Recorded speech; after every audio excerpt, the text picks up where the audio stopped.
infinitivo latino. Empezamos con la morfología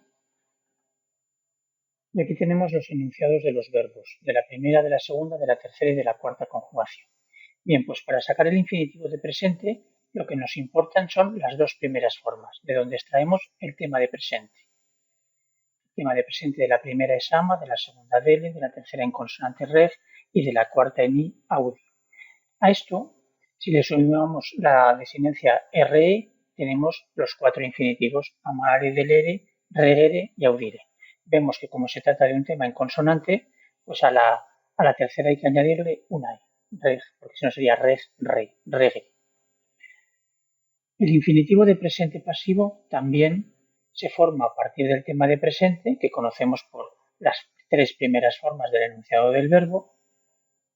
Y aquí lo que tenemos que añadir es o RI para la primera, segunda y cuarta o I para la tercera. Así tendremos amari, deleri, audiri, pero en la tercera regi, no regeri, sino solo regi. El infinitivo de perfecto activo se forma a partir de la cuarta forma del enunciado del verbo, donde nos informan del tema de perfecto.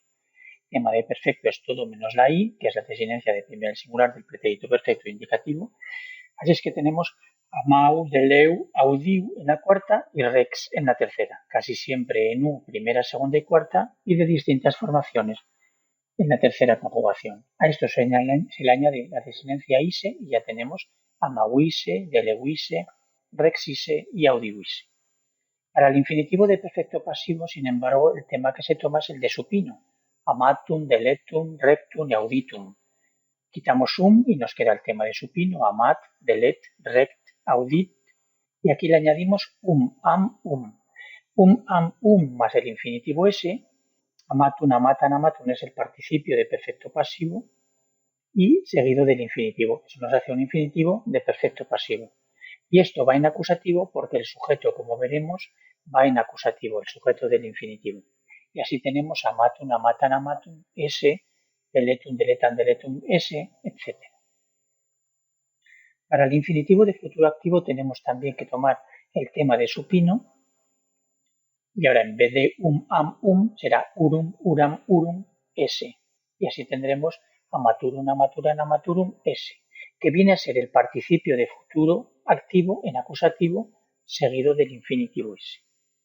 Para el infinitivo de futuro pasivo tenemos dos formas, por eso ponemos uno y luego dos. En la primera de ellas lo formamos a partir del tema de supino, propiamente con el supino en más el infinitivo pasivo del verbo eo que es iri. Y así tendremos amatum iri, deletum iri, rectum iri y auditum iri.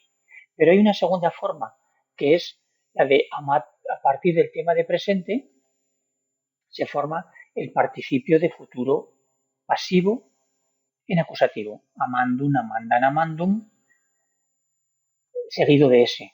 Falta aquí amandum, amandan, amandum, s, delendum, delendan, delendum, s, regendum y audiendum. Nos fijamos que siempre hay que añadir e, tanto una tercera como una cuarta.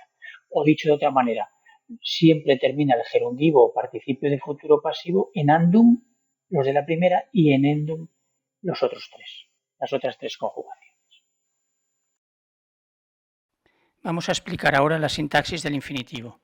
El infinitivo introduce oraciones sustantivas. Unas se llaman de infinitivo concertado y otras de infinitivo no concertado. Las primeras las vimos en la unidad 3.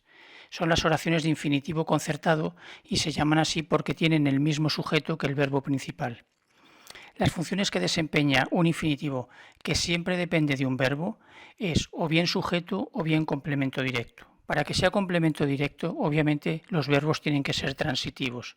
Para que sea sujeto, es solo sujeto de verbos que no admiten nunca un complemento directo, como son el verbo sum, los verbos impersonales y los verbos en voz pasiva.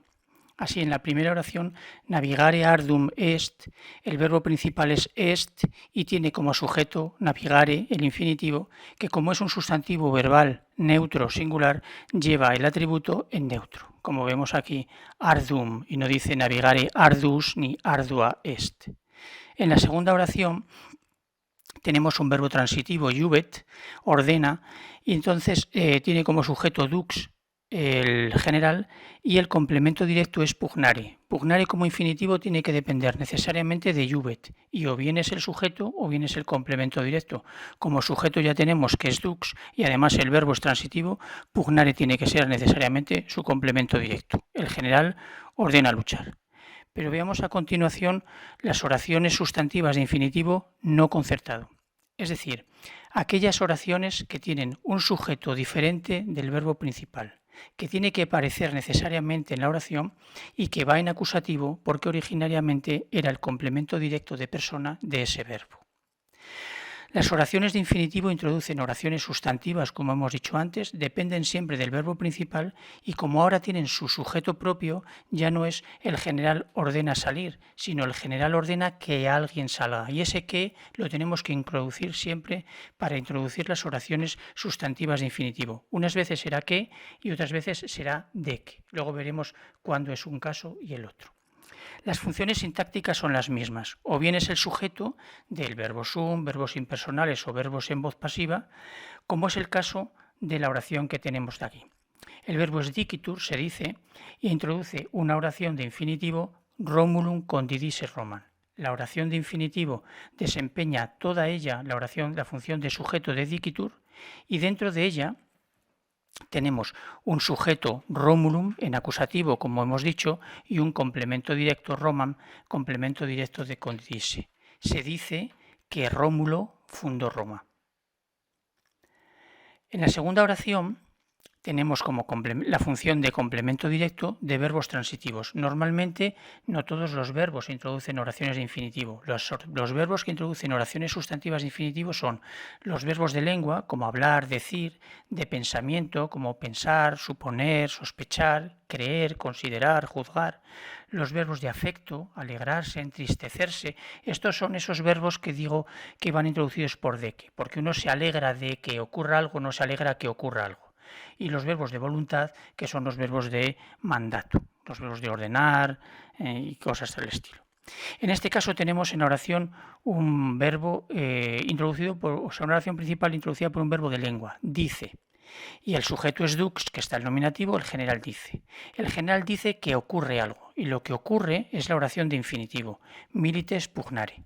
Pugnare es el infinitivo de presente, es un verbo intransitivo, ya no necesita complemento directo, pero sí el sujeto del infinitivo que va en acusativo. Es decir, este acusativo que aparece aquí, milites, no puede ser, aunque también podría ser nominativo, no puede ser nominativo sujeto de dicit, porque el verbo va en singular, y no es el complemento directo de pugnare, porque pugnare es un verbo intransitivo. Luego, milites es el sujeto del infinitivo.